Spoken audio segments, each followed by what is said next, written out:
ஒரு வழியாக ஒரு வில்லனோட கதையை முடிச்சுட்டாங்க அப்படிங்கிறது தான் பெரிய விஷயம். வராங்க, வந்து தேடி வராங்க, தேடி வந்து கடைசியாக வந்து பிடிச்சிடுறாங்க. காரை மறிச்சிருச்சு, காரை மறிச்சோன்னே சண்டையை போட்டு எல்லாம் பண்ணி அவன் சித்தப்பாவை குத்த போகிறான், அவரை குத்த போகிறான்.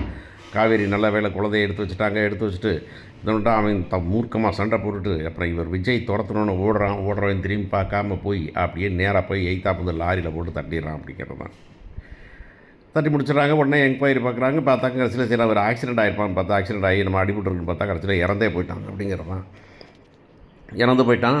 இது வந்துட்டு எல்லாமே இருக்குது. இங்கே இப்போ ப்ளேஸில் இவங்க தான் இருக்கிறாங்க. இப்போ என்ன சொல்லுவாங்க இவங்க அப்படின்னா வந்துட்டு இப்படி வந்துட்டு இப்போ குழந்தைய கடத்திட்டு வந்துட்டான், அதனால் நாங்கள் வந்துட்டு இப்போ பார்த்து வந்து வழியில் கண்டுபிடிச்சி சண்டை போட்டோம் அப்படின்னு சொல்லுவாங்க.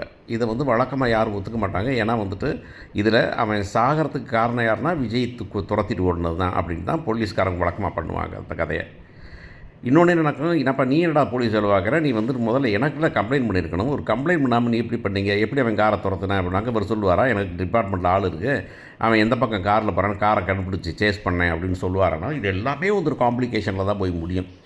எனிவே எனக்கு அந்த பையனை பிடிக்கவே இல்லை. அந்த பசுபதி இந்த அளவுக்கு அவன் பசுபதி பையன் வந்துட்டு ஒரு பெரிய வில்லத்தனமாக இல்லை அப்படிங்கிறதுனால அவன் இருந்தாலும் இரிட்டேட்டிங்காக இருக்கும் அப்படிங்கிறதுனால அவன் கதையை முடிச்சுட்டது சரிதான் அப்படின்னு பார்க்குறாங்க.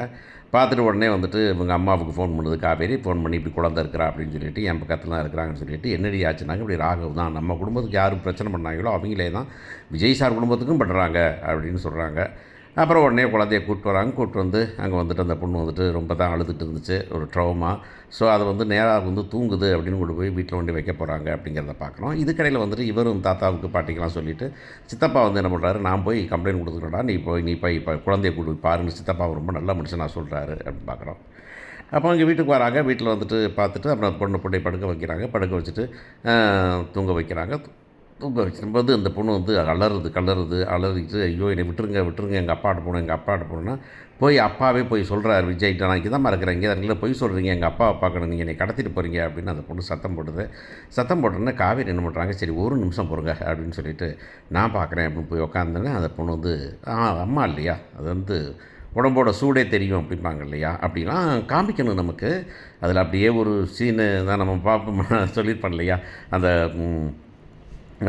நம்ம கான் இருக்காரே, கான் வந்துட்டு நம்ம இப்போ அமிதாப் பச்சன் ஒய்ஃபும் அந்த படத்தில் இருப்பாங்களே, அந்த பையன் அந்த ஷாப்பிங் காம்ப்ளெக்ஸ் ஃபுல்லாக நுழையணும், அந்த அம்மாவுக்கு வந்து ஒரு தட்டு அப்படி தட்டும் இருக்குது, இவனுக்கு அப்படியே தெரியும் அப்படிம்பாங்களே, அதெல்லாம் செம சீன். அதெல்லாம் அந்த மாதிரி ஏதாச்சும் ஒரு இடத்துல இந்த பொண்ணு இப்போ வந்து அட்லீஸ்ட் நெஞ்சில் சாஞ்சுக்கு போகுதுனாச்சும் ஆஹா அப்படின்னு என் குழந்தை அப்படின்னு தோணுமான்னு பார்த்தா இல்லை, கம்ப்ளீட்டாக மங்கையாக இருக்குது அது பாவம்.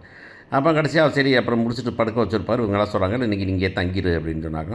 அது போல் வேணாங்கிறது, இல்லை தங்கிடுங்க, இது லேட்டில் போகிறீங்க அப்படின்னு சொல்லி அம்மாட்ட சொன்னால் அம்மா வந்து தங்கிக்கோ அப்படின்னு சொல்கிறாங்க. அப்புறம் கூட்டிகிட்டு போ அப்படிங்கிற மாதிரி தங்கிக்கோ அப்படின்றாங்க. ஸோ அங்கே தங்குறாங்க. என்ன நடக்க போகுது, பெர்மனெண்ட்டாக தங்க போகிறாங்களா பார்ப்போம்.